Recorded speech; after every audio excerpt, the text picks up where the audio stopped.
Golf is probably one of the most complex things that's there. Fractions of millimeters of difference that can change the outcome. And you're asking for a lot of movements at the same time. Your ground is not level. Your conditions are always changing. I think it becomes a high-risk sport if you don't do it correctly.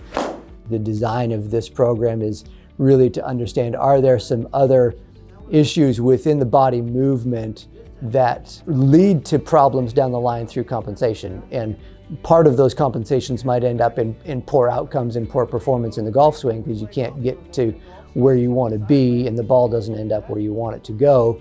But part of it also is that you end up with pains and aches and things that are there after doing a repeated movement because of the compensation over that time. We look at a person moving head to toe and we look for limitations, restrictions, poor quality movement patterns in there. And then we match that with what we know of the golf swing and where those things will be likely to show up. And we'll actually watch them make some swings and start to see, are there some really glaring movement problems within the mechanics?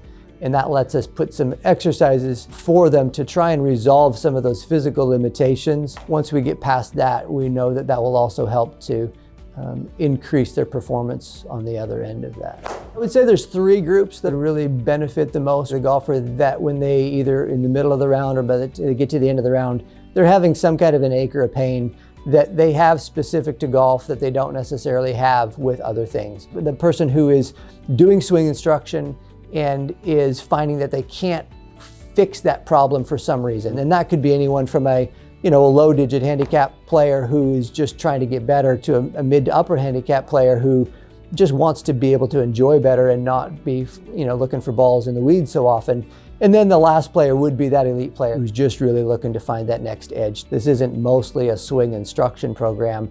We understand the swing well, and we know how to pair the physical deficits with the swing so that people aren't hurting at the other end of it. And if we pair that with a good instructor who can help to do some of those swing plane pieces, I think really we can create a partnership that would help.